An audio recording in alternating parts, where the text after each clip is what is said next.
Hi, everyone. This is Jesus Rodriguez Espinosa and Sahili Chowri from Orinoco Tribune talking to you today in a new podcast, a new video format that we want to resume. Today we're going to talk about Venezuela, recent events, developments in Venezuela. So we're planning to stop about and to talk about three issues. But we also want to mention you that as everyone saw yesterday, there was this complicated meeting between Zelensky and Donald Trump in the White House, and we want to, at the end of our conversation today, Sahil and I will stop a little bit to at least share with you our perspective on that issue that is not irrelevant, that is actually very important. So welcome, Sahili. Thanks a lot, Jesus. And yeah, let's begin. So I would say that we should start talking about the current, like you mentioned, the current happenings on the ground in Venezuela. But especially whenever one hears the word Venezuela, one think of the United States, because even if they do not want to be together, they are like bound in our hybrid war. So, what is the situation? Like it's Donald Trump, and in during his first term as president, no, starting from 2017, actually, in January 2017, what he did against Venezuela was called the maximum pressure.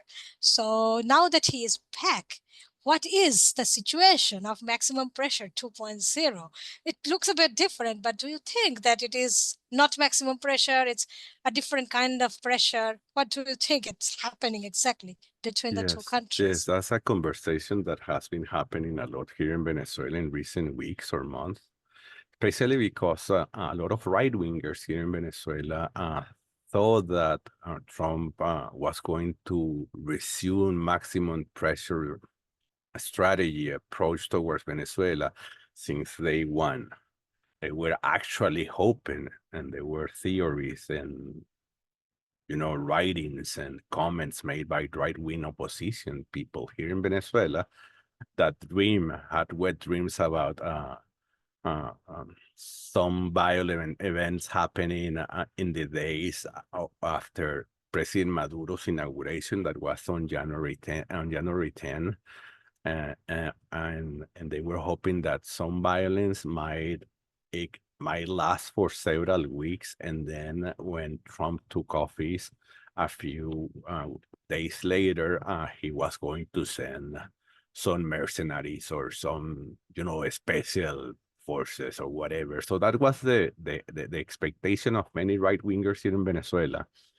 And that didn't happen. So that's why this conversation about maximum pressure or realpolitik, I believe that is important. I remember that when I was at the end of last year in Barcelona, some people asked me about those scenarios that I'm talking about, and I mentioned, and when they asked me about what were my expectations about Donald Trump's government, second government, I let them know that you never know with Donald Trump, that you cannot make any expectations. But after reading a few books of people that were close to Trump, especially these former defense secretary Spare, I believe that was his last name, and also reading Yes. the book of the Hawk, was the head of the national security advisor. I forgot his name. The one that had the notepad with the 5,000 troops to invade Venezuela. Do you remember? Bannon. Sahilis? No, the other one. But anyway, John, I mean, John Bolton, you mean? John Bolton, exactly. He also wrote a book about Yes, yes, yes. his A time in the White memoir. House, exactly, and he mentioned Venezuela also in that book, and all of them somehow agreed that at the beginning, Trump was thinking in his third term that what was happening in Venezuela was like a joke, that he was going to be able to, to get rid of Maduro easily. And then somehow he learned, he realized that the scene was not like that. And he, at some point, according to what those people wrote, that Venezuela, Chavismo, the Bolivarian Revolution, the Venezuelan military were something stronger than what he expected. So I believe that he began to, see Venezuela differently. So that I was among those that believed that the maximum pressure idea was not going to happen. So during the first 3 or 4 weeks of Trump's second term, we have seen that approach. I mean, I'm talking about a real political approach where Donald Trump didn't want to immediately attack Venezuela or send a bad signal to Venezuela. And that happened, and Trump sent Richard Grenner to Venezuela, and that was news all over. But last week, a few days this week actually, Trump announced the revoking of the license for Chevron. That is a decision that somehow crashed with the realpolitik approach that at least I was hoping that's what was going to be part of his strategy towards Venezuela. You also said something. You said that you do not know. Like with Trump, you are not certain about anything. So even from the beginning, I mean, when he was on his campaign trail, well, he did not mention Venezuela a lot, but whenever he mentioned, he called Venezuela an enemy. He said that Venezuela is an enemy, that he is not going to give money to the regime. So Chevron, because we know that Chevron's operations in Venezuela lead to about a quarter of Venezuela's current crude oil production, which was like crossing 900 million barrels per day, 900,000 barrels per day. So a quarter of that is with Chevron, and I believe that a lot of it is going to the US. So and that money, of course, Chevron in Venezuela, it's not like they have a lot of concessions or something. They have to pay taxes, they have to pay environment taxes, etc. So it's a lot of money. And the hawks in the US know it. Like Maria Elvira Salazar, for example, she said that, well, we should not be giving money to the regime. She has been saying it from before, from forever. So it turns out that that idea was always there, that Venezuela's money should be cut off, like international funds or whatever international revenue, foreign revenue that Venezuela is earning through oil should be cut off. And especially the US, what can the US do? It can first turn off its own the thing that is happening from the US. So I believe that this was this it would have happened. It did not happen on day 1, but it did happen on day 50. No, not even 50, something. So day 30. So that is something. And I also remember that in the books that you mentioned, especially of John Bolton, but there was also someone else. I mean, everybody Mark said that. Spurs. Mark Spurs, yes. He said that both actually say the same thing, that Trump considered the Venezuelan opposition losers. He said that they are losers. So it's not like he realized that the Venezuelan military would not, military as a whole would not betray the government, that Maduro did have more support than he imagined. So it's not like he realized this. It's more like he realized that the Venezuelan opposition is they're useless, basically, that they cannot do. So it's more like he is imagining. So it can be a mix of things. It's not like he realized everything. Yes, that's true. That's true. Now that we're talking about the recent decision of revoke the license for Chevron, one have to stop a little bit and about how the impacts on the Venezuelan economy that decision has. That I believe that is important. At least here in Venezuela, there has been a lot of conversation about the impacts, and a lot of analysts talk about the. Chevron represents currently something around 20% of oil exports of Venezuela. Something a little bit more than 200,000 barrels per day is what Chevron is doing. And we are currently around an output of like around 1 million barrels per day. So that means that the impact is going to be of 20% in our income. The question rests on when that's going to happen. So there's a lot of discussion because the actual, revoking of the sanctions that OPEC have to issue has not been coming out yet.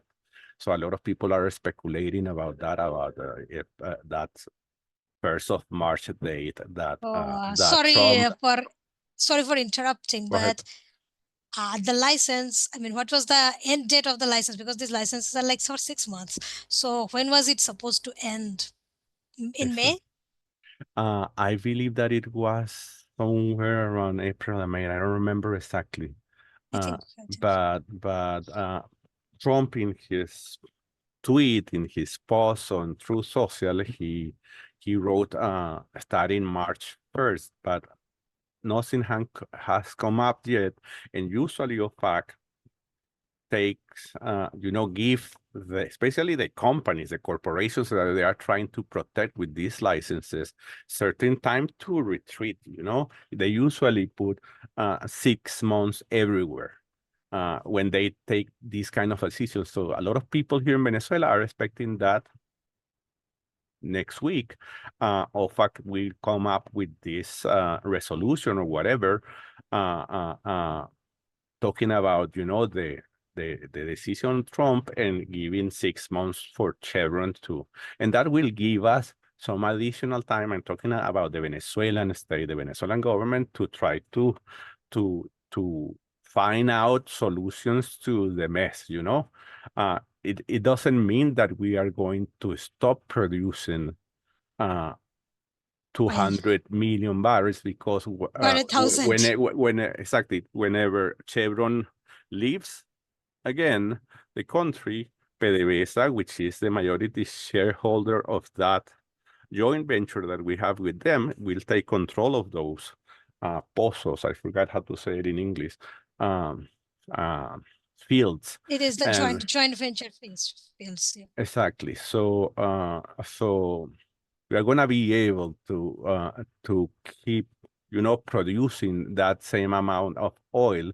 The problem is that we're going to find a lot of problems trying to export them, to find markets for it because of the nature of our oil, because of a lot of things. So that is the other side of the discussion that has been happening in Venezuela in recent days.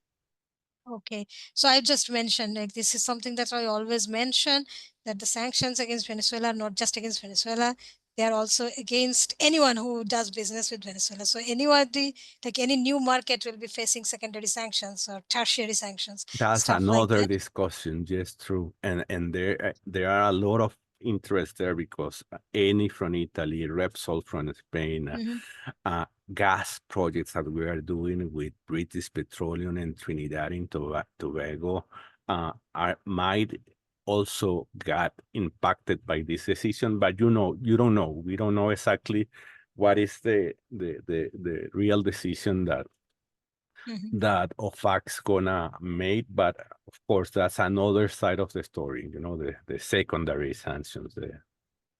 The third-party sanctions, the extraterritoriality of the US sanctions, these things. But I would like to ask, since we're talking about these things and Chevron, so I also read that PDVSA is carrying out some negotiations with Chevron about exporting it to somewhere else. So this 200, I understood, I mean, I do not know because these things I think are not said openly, but I understood that all these 200,000 barrels per day are not exported only to the US, they are exported to other markets also. So do you think that the negotiations that they're carrying out currently would be that selling the same oil but through Chevron in other countries or something like that? I read that news about those negotiations, but I don't see it clear, especially because when you read the OFAC licenses, you see that it is very clear that they put a lot of restrictions on the corporations that they are giving licenses to. So I cannot understand how that possibility for Exxon to produce, but Chevron, not not, Exxon. sorry, for Chevron to produce, but not export to the US, but export to another country is gonna, I really don't see it. When I read that news yesterday or before yesterday here in Venezuela, I was like, it doesn't sound convincing to me, you know? And Oh, sometimes you have to understand that there might be people giving statements or something, you know, with out of yeah. heart and not out of real analysis of things. But maybe I'm wrong. You know, No, no, no. maybe there's a possibility, but whenever you read one of those licenses from OFAC, you realize that they don't give room for maneuvers to anyone. True. It's very restrictive the way in which they apply sanctions. So, but Yes, anyway, definitely. the real thing is that these sanctions is going to have an impact on Venezuela. Of course, we are better prepared to deal with these impacts today than in 2019. That's an absolutely true, and I'm pretty sure that the government will solve, you know, the damage that the decision will cause, and I hope that that won't affect us a lot. But one of the things that I believe is going to be affected the most is the stability of the exchange rate, because most of the interventions of our central bank in the recent exchange rate policy that we have been having is connected to injecting dollars to the exchange rate market through oil operators. And if Exxon leaves, that oil operator, which is the most important one, is not going to be there, and there's going to be less dollars to try to keep the price of the Bolivar a little bit Able. stable. And so I believe that that might be the first impact that we will see out of these sanctions, if you ask me. Uh-huh. And that, of course, at the end of the day, is going to affect the economy, and a lot of people will begin to think about migrating. Of course, that's going Again. to be that exactly. And that takes us to the second issue that we wanted to talk about in this part of the conversation, which is Venezuelan migrants. Of course, a lot of people will begin to think or rethink about, you know, leaving Venezuela, but at the same time, the most important country that receive migrants is expelling them like criminals. So I believe that a lot of people are not going to want to go to the U.S., especially with the stories that we have been seeing in Venezuelan TV of those Venezuelans that have been coming recently, because we didn't mention it, but out of that visit after that visit of Grenell with Maduro, Venezuela resumed these repatriation flights Needs. from Venezuelan migrants in the U.S.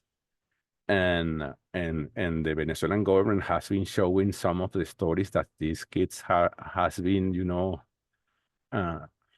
telling us, and they are they are terrible. I mean, those kids has been living through hell for months, especially the ones that were sent to Guantanamo.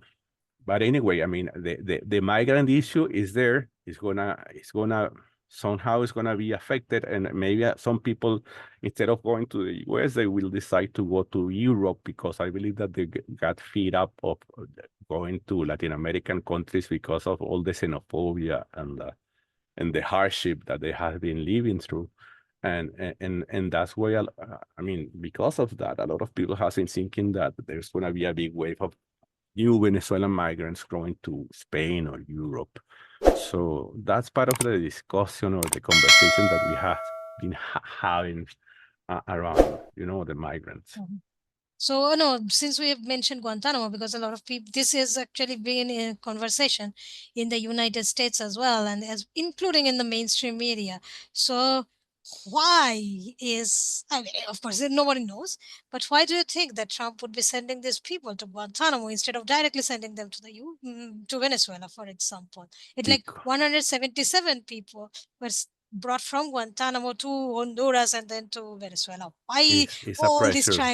It's triangulations? a pressure mechanism because those migrants were sent to Guantanamo before Grenell came here, or during the same days, almost the same days.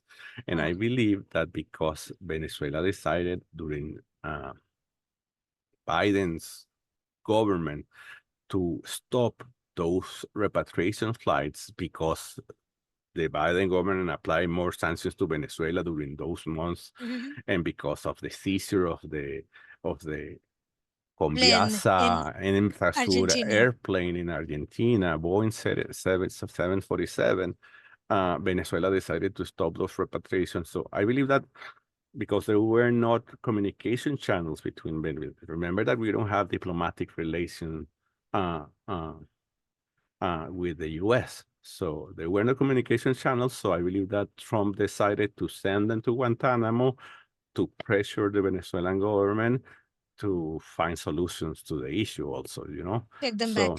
so I believe that it was a pressure strategy for Trump to try to force Venezuela to resume repatriation flights, if you ask me.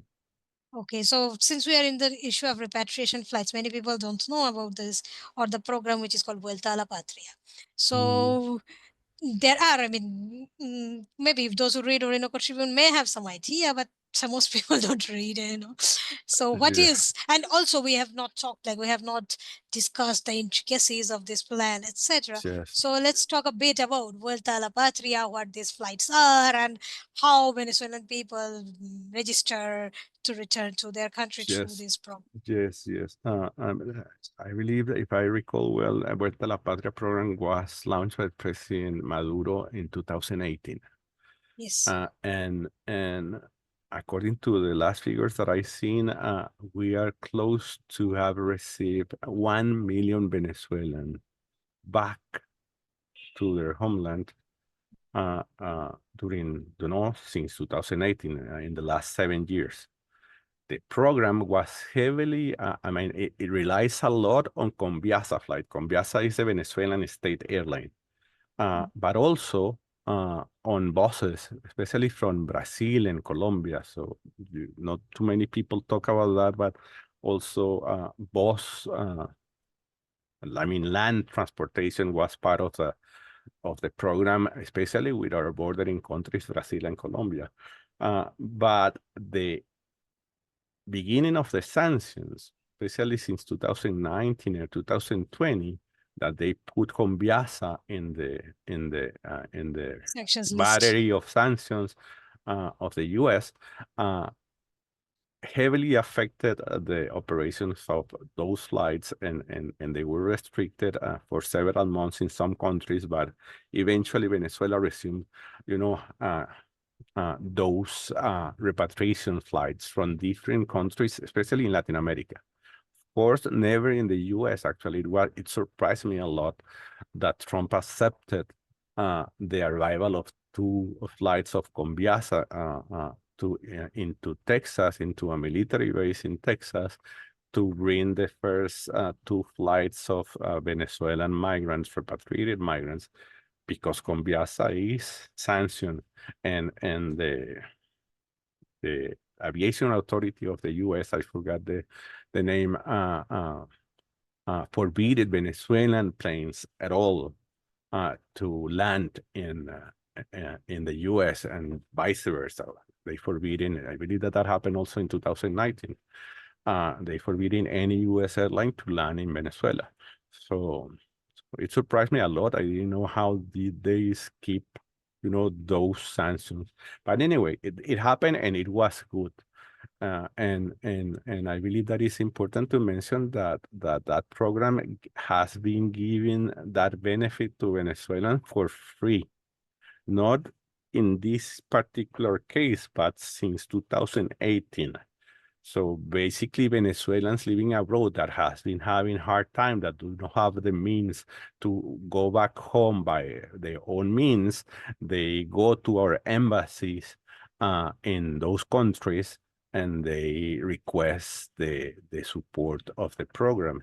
And of course, they have to pass through waiting lists and things like that. But at the end of the day, as I told you, almost 1 million Venezuelans have used that program, and that's amazing, especially in a country that is sanctioned, that have all the issues that I'm talking to you about, like sanctions and economic hardship, the way we have been living through in recent years here in Venezuela. So that's something important to mention. And I'd also say, so when one says 1 million Venezuelans, so people have different ideas about the number of Venezuelans abroad and how many of them are forced migrants because of economic sanctions, and how many just left of their own accord, which is also okay. People can live anywhere they wish. So I remember that at one time, maybe in 2022 or 2021, the opposition, Guaido and all those, they were claiming that 9 to 10 million Venezuelans were out of Venezuela. And then the United Nations Human Rights Council and the United Nations Refugee Agency both lend themselves to this opposition and to this narrative. And I used to keep track of the UN Refugee Agency's number of Venezuelan migrants. And I observed that every 6 months they were updating the number, I mean, increasing the number by 1 million. So it's at one time it was like 6.5 or something. No, not 1 million, by 500,000 every 6 months. So at one time it was like 6.5 million. Now I imagine that it was closer to 3 million. So what is the number of Venezuelan forced migrants It's hard outside to the say. country? It's hard to say, but yes, it's important first to say that they are economic migrants. They are not political refugees or humanitarian Uh-huh. refugees. That they are economic migrants that has been leaving the country mainly because of the hardship that we has been living starting in 2012, 2030, but in a terrible worse pace since 2018, 2019. And yes, I mean, I believe that the last number that I hear is that they are talking about 8 million or 9 million Venezuelans abroad, which is an exaggeration, but that's part of their narrative also to try to. I'm not saying that, I mean, there's a migration problem in Venezuela and it's important, but I believe that there are countries with worse migration problems than Venezuela. Colombia. In other parts, I was reading figures from, I don't remember what Asian country it was, but I was reading a few days ago that they had like 8 or 9 million immigrants in the last 2 or 3 years, but I don't remember the country. I don't want to say something wrong, but Syria. but I'm pretty sure that there are more countries with worse migration problems than Venezuela. And if you ask me, I believe that it should be something in the middle, between the government talks about 2.5 or 3 million Venezuelans really migrating. And I believe that between 3 million and 8 million, there should be a middle point somewhere around, I don't know, 5 million Venezuelans that have decided to move abroad. And I believe that it should be somewhere around there. Maybe I'm being a little bit exaggerated, but I believe that should be something in the middle. So it's a And problem, so, yeah, but one have to stop and see why that migration had happened. of course, and we have discussed that before. So if we And take, the there was issue, sorry, five. sorry, I No, no, wanted to go on. mention the issue of the Tren de Aragua in connection to that. We should mention it also. I was going to ask you Hmm. about that, but Go not ahead. just that. Not just Tren de Aragua. So there are 5 million migrants out. We can guess that there were at the maximum was 5. And if you have back like 1 million people, close to 1 million people, that it would be more like 4 million people. And I don't think that all of them are economic migrants. But anyway, we can get, we may not worry about that at the moment. So it is not just about Tren de Aragua. Like in the US, or not just in the US, when Venezuelans, the xenophobia against Venezuelans in Chile, in Colombia, Brazil, Argentina, whatever country you name, Ecuador. So all those places, they were branding Venezuelans as criminals, not simply gangs or not simply Tren del Llano, Tren de Agua, etc. They were just saying that they were criminals. Basically, there is a criminalization of the Venezuelan migrant in Latin Absolutely. America than in the US.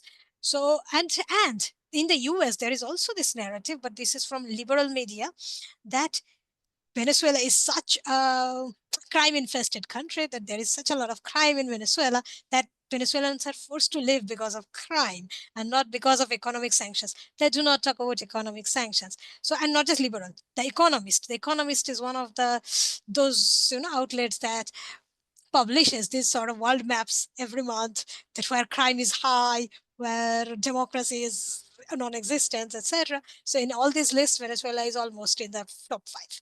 So Venezuela is one of the most criminal countries in the world, according to these things. And even in the liberal media in the US, in New York Times, in MSNBC, if you look at any program, they will say crime is so bad in Venezuela that millions of Venezuelans are leaving. They do not talk about the sanctions. So I would like you to expand on this narrative of the criminalization of common Venezuelans. Yes, I believe that started like around 2015 or 2016. I remember very clear that this far-right opposition politician, Julio Borges, was in the OAS or somewhere, and he gave an interview and he talked about the he talked about Venezuelan migrants as if we were a plague, una plaga. And since then, that speech of criminalizing and demonizing Venezuelan migrants has been, metastasizing. And it's important to mention that migration has always been there. And before that big wave of migration that I mentioned you, that started in 2012 or 2013, where the economic conditions began to get worse here in Venezuela, and when Hugo Chavez was about to die, a lot of migrants before those years, a lot of migrants were upper middle class, were people with means, and Yeah. and they most of the time just emigrated to the US and Spain because they have money to pay for their tickets.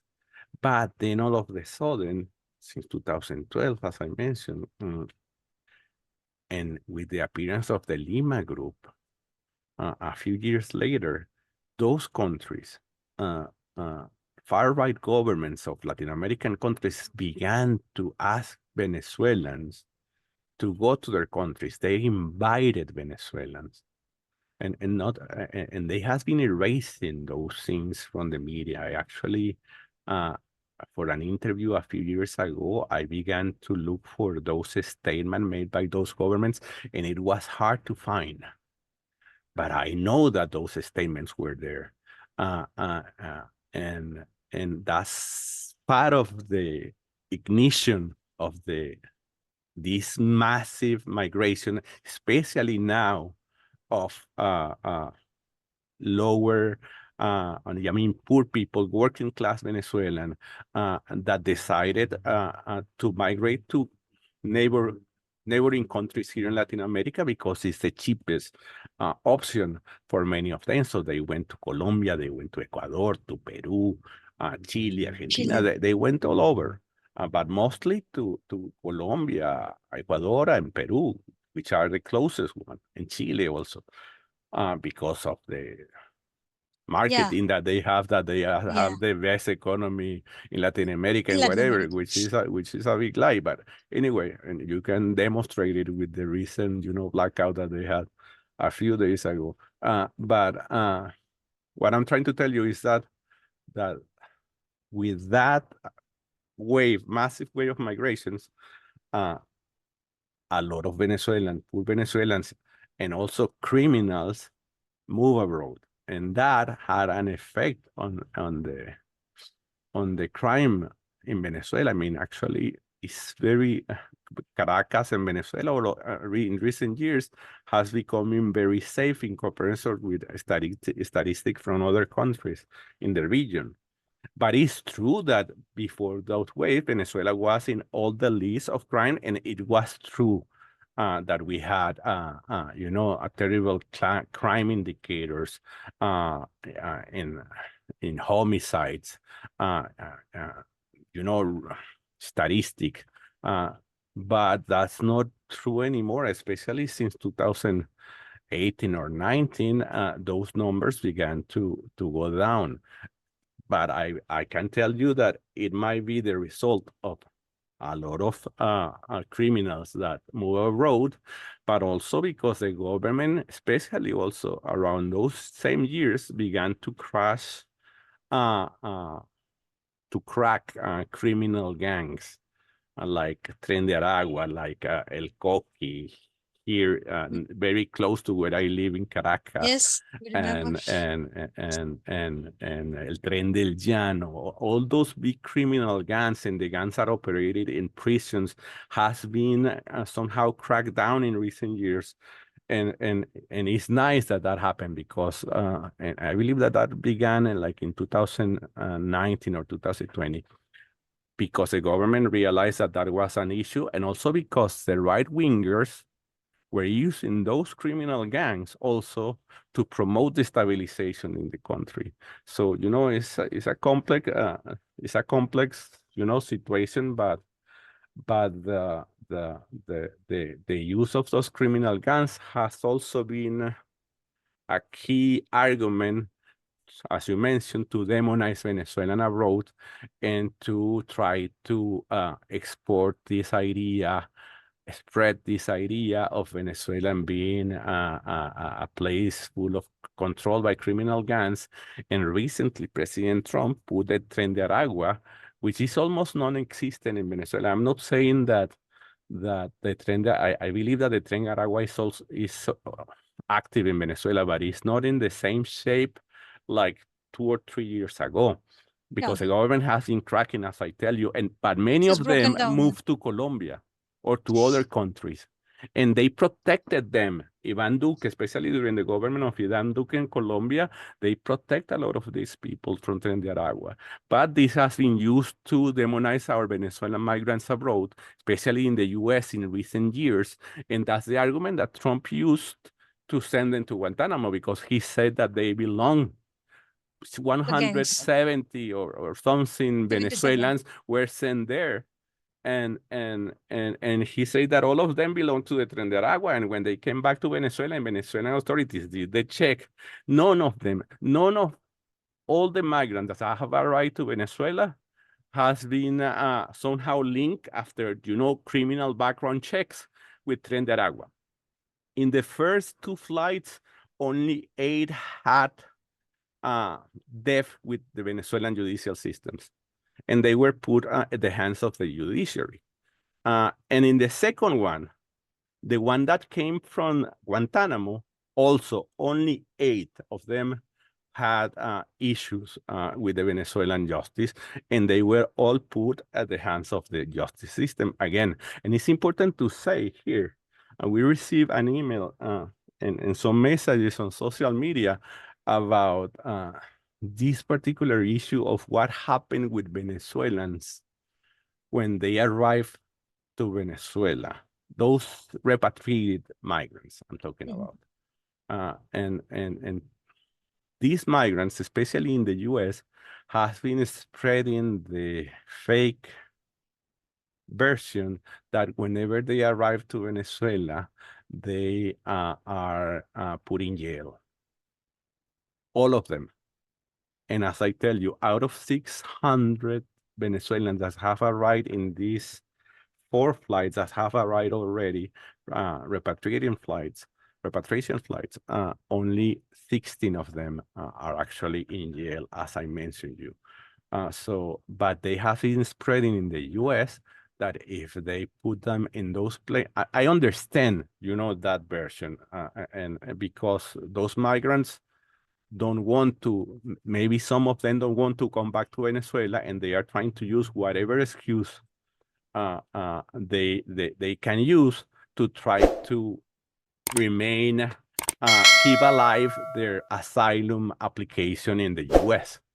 And that's part of the strategy. But it's important to remark and let the people abroad know that that is not happening. That actually the Venezuelan government has been showing videos of the releasing of those kids, and the Venezuelan government and Venezuelan law enforcement agencies has been delivering those kids to their houses, to their families, and they are very emotional videos that the Venezuelan authorities have been showing here in Venezuela, letting everyone know what happened with all those kids that arrive in these repatriation flights, and the emotional thing of their families and relatives receiving them back at home, crying and thanking the Venezuelan government for for doing everything that they did to bring them back.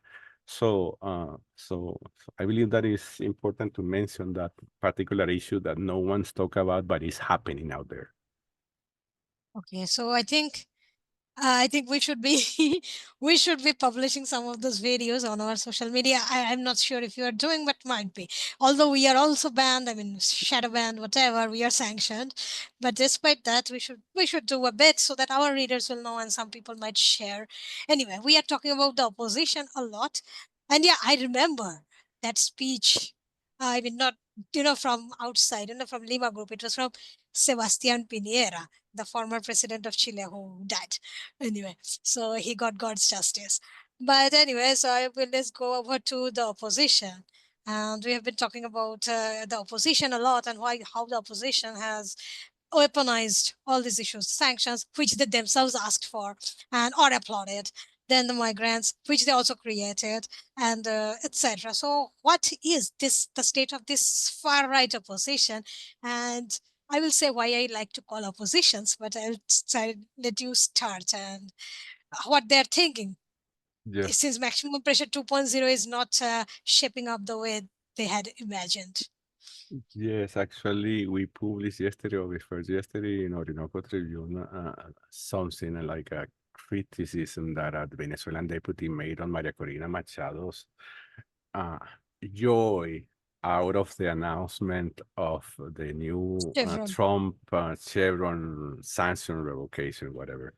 And she was informed during this podcast that she had with Donald Trump Jr.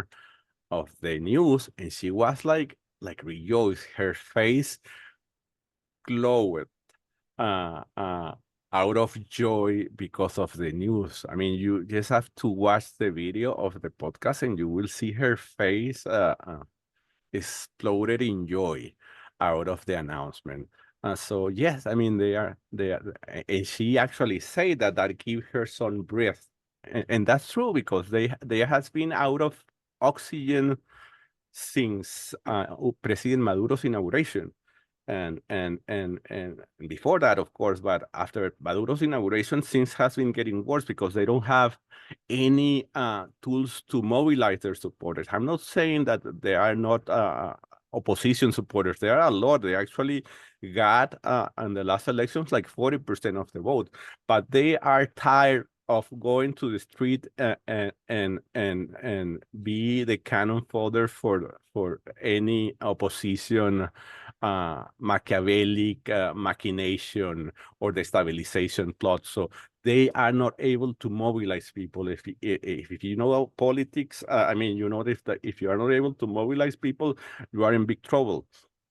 And right now, the situation is worse because there's announcement of elections for May the 25th. It's going to be elections for governors and for National Assembly Congress people, deputies, and that creates another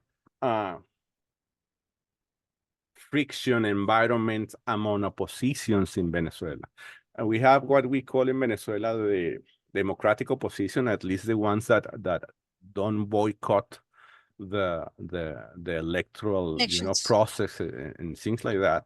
And even that opposition right now has not been able to unite. They tried to create a coalition as they did in the last regional elections, but they have not been able to do that. So they're going to go spread to those elections, which is good for Chavismo, but I believe that is not good for democracy. I actually believe that there should be a bigger presence of opposition parties in our National Assembly.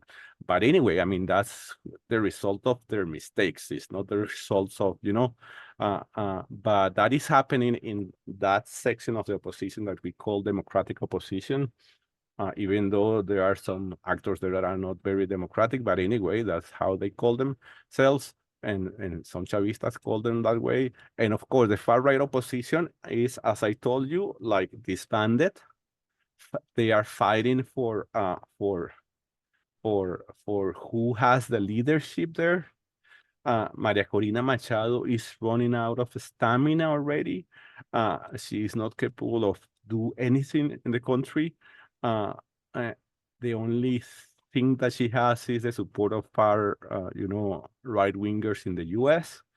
and some people from the Unity Coalition, the Unitary Platform, has been saying that they want to participate in elections, and that creates more friction among them. And the scenario for those parties amidst these May 25th elections is terrible. So that's basically what is happening very briefly in the opposition. I might be forgetting a lot of stuff, but if you want me to No. talk. You are not forgetting anything, and you also mentioned why we call them oppositions, or at least I call them oppositions because there are so many of them, and they do not seem to agree on anything. And I am sure that people like Manuel Rosales, who are governors from the opposition, they would like to maintain their governorships. They would like to go to the elections. It's And we important to remember say, sorry to interrupt you, Hailey, but it's important to say that out of 25 states that we have, 5 of them or 4 of them are controlled by opposition people. for, And out of 350 mayors that we seats. have in Venezuela, 100 of them belong to the opposition. So that's something that a lot of people don't know when they talk about the Venezuelan dictatorship and how bad the electoral system is in Venezuela. Opposition never talks about that. So I just wanted to highlight that. Sure, definitely. And they're like different. They're like in different parties, etc. So it's not like it's one party. So I mean, I remember that in the last elections, not the presidential one, but the last 10 National Assembly elections, there were 107 different parties, coalitions, etc. that finally joined the election. I mean, mega elections that took place in 2020. So it's if a dictatorship has this many, and in a country so small and with such a small population as Venezuela, if there are so many parties, so I can imagine what sort of dictatorship it is. Anyway, and since I mean, we will be discussing, I believe that in the coming month, I mean in March and in April, we'll be discussing more about the elections as the elections come up. And Yes, in and May, now also it's nothing.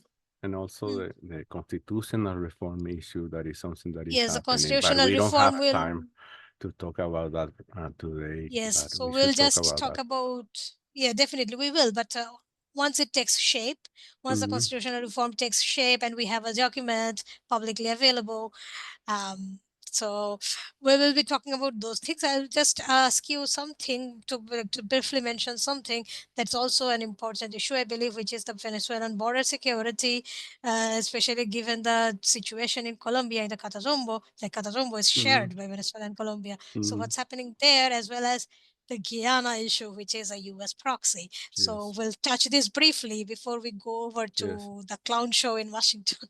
yes, yes. I just want to mention that Colombia is facing a terrible violence spree in recent weeks, since the beginning of January, if you ask me, in the Catatumbo and the Cauca region, and that has created an influx of refugees, Colombian refugees towards Venezuela, and several thousands of Colombians. Go ahead, Sahili. No, no, nothing. I said that you should be talking about this. Yeah. Exactly, and they have created this influx of migrants, and of course, tension in the border, not between Colombia and Venezuela, but Venezuelan authorities are sure that there are a lot of criminal gangs, former guerrilla fronts, and everything that are infiltrated by far-right actors, the oligarchy of Colombia and U.S. intelligence that might try to use this violence to promote violence in Venezuela or create skirmishes between the Colombian military and the Venezuelan military, despite the good relation that we have been trying and the Colombian authorities has been trying to maintain with Venezuela in recent years, thanks to the arrival of Petro in Colombia. And that's the situation right now. So the Venezuelan government is trying to protect, give emergency relief options to those refugees coming from Colombia, which are usually a mix of Venezuelan and Colombia that has been living from one side of the border to the other side of the border ininterruptly for centuries. But at the same time, we have been very careful. At least that's what our authorities have been talking about the possibility of violence trying to be promoted using the excuse of that violence in Colombia right now. That is terrible. That is happening, but it's there, and sadly, President Petro has not been able to deal with that.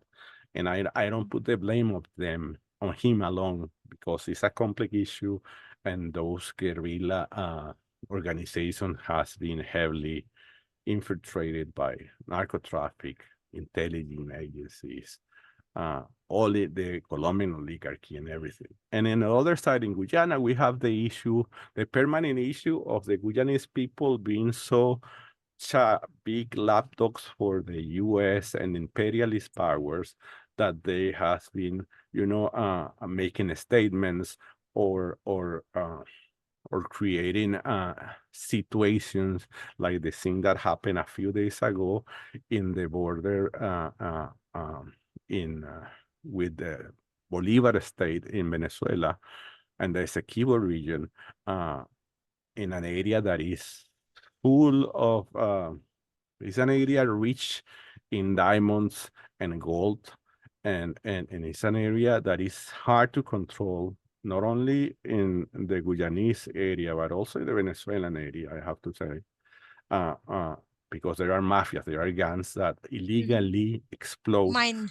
exactly those minerals, and they have resources, and they have weapons, and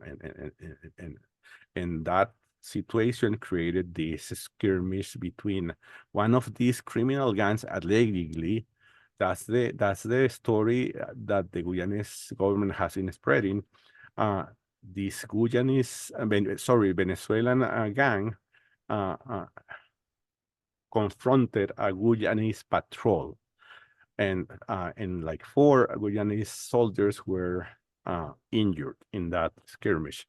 And from the Venezuelan side, the Venezuelan government has been saying that these are criminal gangs that illegally exploit mining in the area, and that crash with corrupted military Guyanese people in that border area, and that created that skirmish a few days ago. And the Venezuelan government announced that all the victims, all the injuries from the Venezuelan side were already in custody of the judiciary, and they announced that they opened an investigation on that issue. And let's see what happened. I haven't read any more news in recent days about that, but that's a tense situation that we have in the border with Guyana, especially because the gringos, I mean, the South Command and the U.S. government, U.S. imperialism has been pushing Guyana to try to destabilize the government under this territorial dispute that we have for centuries with over the Essequibo territory. So that's basically what is happening recently in around those issues. I don't know if I'm missing something. No, you are not missing. And I mean, mining gangs exist everywhere. I have some experience with mining gangs. It's not nice. So we'll probably see more. I mean, I think that the US is trying to weaponize any issue that it can in order to, use its proxies. I mean, the US will not do anything directly with Venezuela.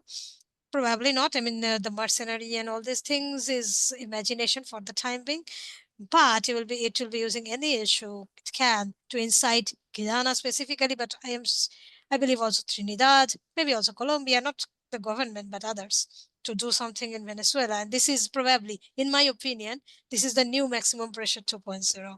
So Maybe since we've been yes. talking about lab dogs of Washington, we had another lab dog of Washington in Washington just yesterday, and it was a clown show. So the How do you president, see it? which How do you Oh, see it? how do I see the clown show? I think it's a show. So I am of the opinion that it is a show that is not likely that the US will just let go of anything. I mean, let go of, maybe Zelensky has run out of his usefulness, so they might look for someone new. Okay, just like Maria Corina has run out of her usefulness, and they might look for someone new in Venezuela. They might be looking for someone new in Ukraine, which is a much more it is a Viable hotter, scenario. hotter front. It is a hotter front than Venezuela. I mean, there is a war going on, so it might be, the means to an end or the beginning of an end to get rid of Zelensky in order to get someone else who would be worse than him or maybe as bad as him, but who would have a better brain than him, something like that. It could be that, but I believe it's a show. It's not like the US is going to suddenly let go of Ukraine and that front, and it's not suddenly going to let go of NATO. It's not suddenly not going to let go of all the pressure tactics against Russia. There are, of course, those who are thinking that the US is trying to, there is a front within the US government that is trying to break up the relation between Russia and China, but I don't think that will happen so easily. Like, they have long term military alliances now and stuff like that. It's not like the 1950s anymore, but it might. I mean, it will not let the US will not stop its proxy war in Ukraine. It will not stop its attempted proxy wars in the Caucasus. It will not stop anything. So they might get rid of Zelensky, but not of the Ukraine war. It will not stop. I didn't see it that way. I don't know why I still, maybe because I'm optimistic by nature, but after watching the whole press conference yesterday between Trump and Zelensky, I somehow had the feeling that Trump really wanted to get rid of that mess, because he said Ah, a few things that hit me towards that direction. To things about that. I mean, he was extremely clear about how Ukraine is losing the war. that's He true. Yes, but it's news that a president of the U.S. is saying it, in a press conference, which is extremely good, for to try to get rid of that mess. A lot of people around the world knows that, but the fact that the president of the U.S. is saying it is, I believe that might change, the approach, the communicational approach toward that reality. Maybe I'm optimistic again, okay? But anyway, also he mentioned how the problem that the Ukrainians have in getting manpower, in the conscription issues that the Ukrainians are facing. That's not something that is not new. So at least for the last year and a half, they has been, or 2 years, they has been dealing with that issue. But it's nice that Trump mentioned that also in that press conference. I don't know. I came up with the idea that maybe uh, uh, maybe Trump has decided to get rid of that war. I'm not saying that that Trump decided to end imperialism. I'm not saying that. I'm just saying that I believe that Trump is convinced that war is not going anywhere, and that they are Yeah, losing that war, and that with all the money that the US has been putting there and all the money that NATO has been putting there, they are not being able to win that war. And Trump also and Zelensky himself acknowledged that they have lost a lot of territory, and those are part of the outcomes that I take. I'm sure that I'm forgetting a lot of things, but I enjoy as hell that show that they give to us yesterday, but I enjoyed in that way, in the way that at least I hope that there might be some rationality uh, to try to stop that war, which is gonna yeah. be great. Of course it's going to be great, but it might look like if the US is going to retreat, I am sure Trump is going to try to make it look less like Biden's Afghanistan, and make it look more like he is winning, even if Zelensky has lost, that he is trying to extract US out of a mess without getting splashed with that muddy water or something like that. But I don't think that the war is going to stop. I mean, not maybe the hot phase might stop, but it, Of course, I the got your US point. wants this thing. Yes, This the is about the stabilization minerals. might remains there, and that's It part will of remain. what's discussed yesterday. Also, I mean, Trump insisted a lot on a ceasefire, and Zelensky was like pushing on these security guarantees and the stupidities that Weapons. comes out of NATO, European countries, that they are gonna drop some militaries there from France or the UK or whatever. Uh, and Trump was very insisting in that that's something that is in a second. It's not a priority. He was very insistent on the fact that the ceasefire needs to happen immediately, and and and and and the discussions about security guarantees and anything else comes later. So and that's why I was at least a little bit happy, thinking that maybe uh, soon, and that actually is going to happen with Zelensky or without Zelensky. I mean, if the U.S. decides, as I believe is going to happen, not, and we have to see that also. That's part of the deep state things that Donald Trump is not even capable to handle. But we need to see what's going to happen with the U.S. military support and financial support to Ukraine. If that support stops, the war is going to end immediately. It's So yeah, let's it's see if that happens. So it's currently in sort of limbo, I think. So it's announced not sending weapons, but there is this aid thing there. And we also know something else, that even if the US is not present somewhere militarily, it is present there through military contracts. And I also have issue with the mineral thing, the rare earth minerals. There is something interesting, like if you look at the map of Ukraine, or what used to be the map of Ukraine, you will see that a lot of the minerals used to be, I mean, the rare earth minerals, a lot of the rare earth minerals like vanadium and stuff like that, they used to be extracted from the coal mining regions in the Donbass that are not currently, or in Zaporozhye, that are no longer under the control. Those regions are no longer under the control, not even de facto under the control of Ukraine. They are I mean, militarily and everywhere in other ways under the control of Russia. There are some minerals that are in Western Ukraine, that is still part of Ukraine. So how Trump is going to access all those minerals is a question, because I think it was the deputy foreign minister of Russia who complained that Zelensky is promising Trump Russia's minerals. So there is that issue that if the US I goes didn't know into that. Ukraine, as it's like there will be US interests, then economic interests in Ukraine with the minerals, the land, etc.